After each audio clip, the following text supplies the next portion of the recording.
Happy New Year. Happy New Year. I'm trying to start off light because the topic can get kind of heavy. Let me ask you this actually. The show is obviously dark and it's gritty and it goes there and it talks about subjects that may be uncomfortable for people to face, which is great. I love the realism in it. But do you have light moments during this season?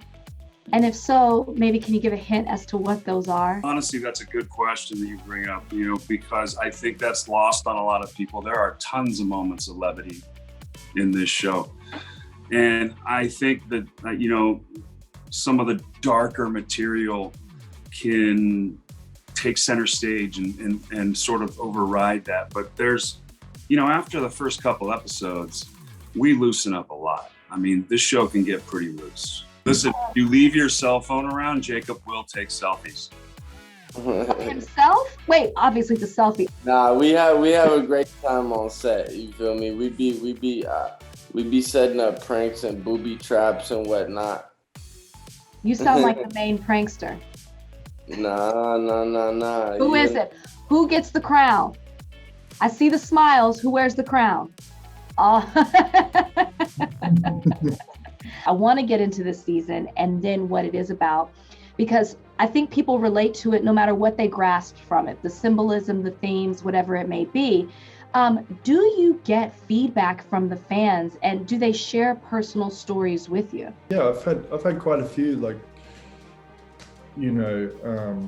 touching moments, speaking to people just on the street where they sort of talk about how the story resonated with them, and that's always that's a conversation that you really want to have and you're willing to hear, and that's really special. You know what I mean? Austin, what's happening between Ethan and Kat? Oh man, yeah, I feel like because I don't want to give anything away, but I feel like the most I could say is it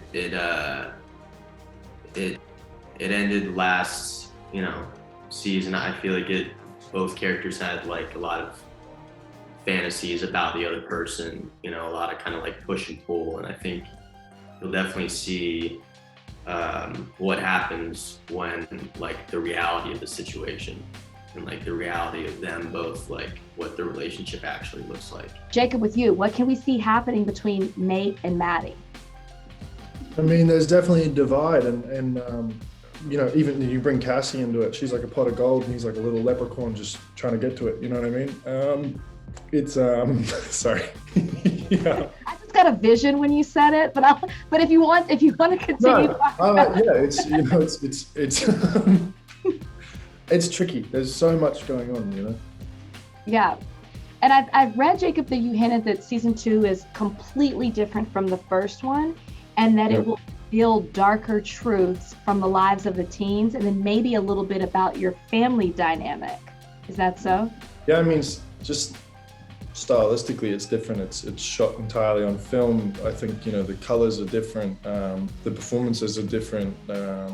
There's an absurdist kind of element to the whole thing as well when you watch it. That was there in the first season, but it's much heavier in the second season.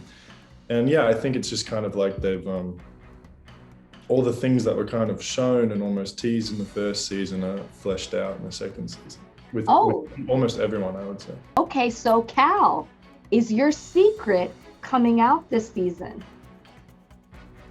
Oh, I think Cal, I'm calling you by your character name, Eric. It's Cal's secret I coming respond out. to both. Yeah, Cal comes completely unraveled this season. Cal last season was so controlled and so kind of stoic, living this facade, this double life, putting up this facade, this family life that was just, non-existent and packed with this toxic masculinity.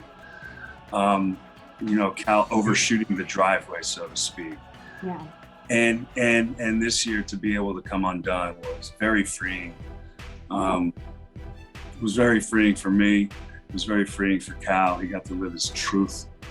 And I had a good time playing it. Some of the aspects I love about this character is I get to explore certain things and I don't have to deal with real world consequences. I will ask you this, Angus. What's happening with Fez this season? Because I feel like he's in a very awkward place with Rue. We saw him cut Rue off last season. What's happening there? Is he still going to be her go-to? Is he still a friend? What's going on there? I didn't cut her off, but I just completely, but I drew a line, I stood my ground in that moment, you know what I'm saying? But that's my family, sometimes, the next day, they might even appreciate you for doing that. You know what I'm saying? Like, yeah. State of mind that she was in, So, of course, it's still love between us, and I'm still trying to, like, see her be her best self, and, Fesco has a lot of to deal with and a lot of responsibilities, and, it gets crazy for him. So he's got a lot on his plate for season 2. Thank you for watching. If you want more extra, hit the subscribe button and the bell so you'll never miss a video.